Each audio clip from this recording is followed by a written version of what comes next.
সেন্টিমেন্টটা নিয়ে নেবে, এতটা সেন্টিমেন্টটা নিয়ে নেবে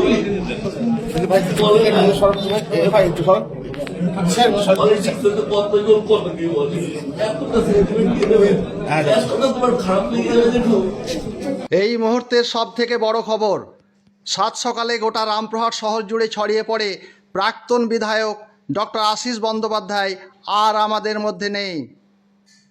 খবরের সত্যতা যাচাই করতে গিয়ে জানা যায়, রামপুরহাটের 5 বারের বিধায়ক ডক্টর আশিস বন্দ্যোপাধ্যায় তার রামপুরহাট হাটতলার বাড়ির অফিস ঘরে আত্মঘাতী। গলায় ফাঁস দিয়ে তিনি আত্মঘাতী হয়েছেন বলে জানা যায়। মৃতদেহ উদ্ধার করে ময়না তদন্তের জন্য রামপুরহাট মেডিকেল কলেজ ও হাসপাতালে নিয়ে যাওয়া হয়েছে। কী কারণে এই আত্মহত্যা তা খতিয়ে দেখতে পুলিশ তদন্ত শুরু করেছে। খবর পেলেন কখন? আমি তো সকালবেলা খবর পেলাম, নিয়ে তারপর আপনি এখানে দেখেছি। আমি তো ভাবতেই পারিনি যেটা হতে পারে।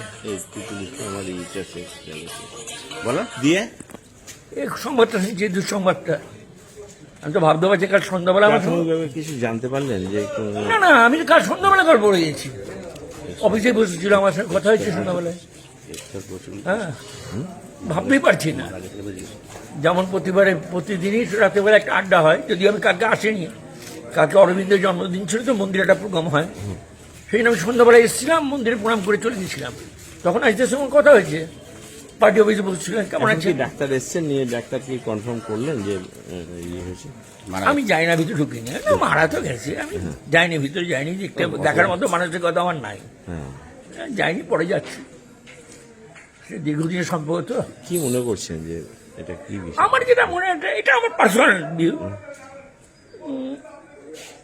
অন্য কিছু মানসিকভাবে মেনে নিতে পারেনি, ভেঙে গেছে।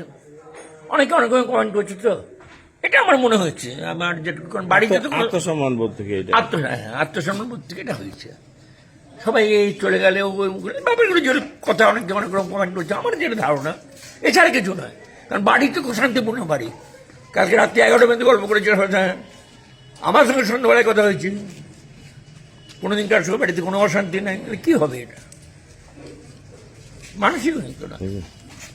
ঠিক আছে।